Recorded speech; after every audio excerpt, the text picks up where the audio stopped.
On October 12th, more than 8 million voters in Cameroon will decide whether to grant the world's oldest head of state an extension of his 4-decade rule. Here's what investors are watching in the race to lead one of Central Africa's biggest economies. 92-year-old President Paul Biya faces a dozen other candidates. But at the helm of the ruling party, he controls the electoral machinery and is almost certain to win.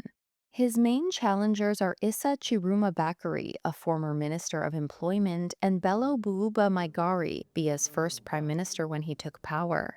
There's also a noteworthy absence, Maurice Kamto, Biya's main rival. The Electoral Commission rejected his candidacy in July without giving a reason. Kamto secured 14% of the votes cast during the last election in 2018, which Biya won amid fraud allegations. Cameroon started issuing Eurobond debt in 2015, putting it on the radar of frontier market investors. The country also had an almost $690 million International Monetary Fund, or IMF, program that ended in July. Investors will be watching to see if it will secure a new arrangement. Cameroon's economy is reliant on commodities exports. It's the world's fifth biggest cocoa producer and also exports oil, gas, and timber, leaving it vulnerable to commodity price slumps. Increased climate catastrophes could also curb production.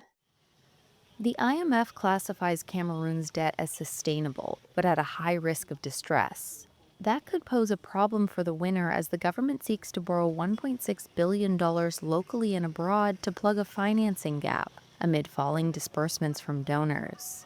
Cameroon's debut $750 million bond also matures next month, which could drain some cash from government coffers. The winner will also have to address a financial sector that has been deemed susceptible to money laundering.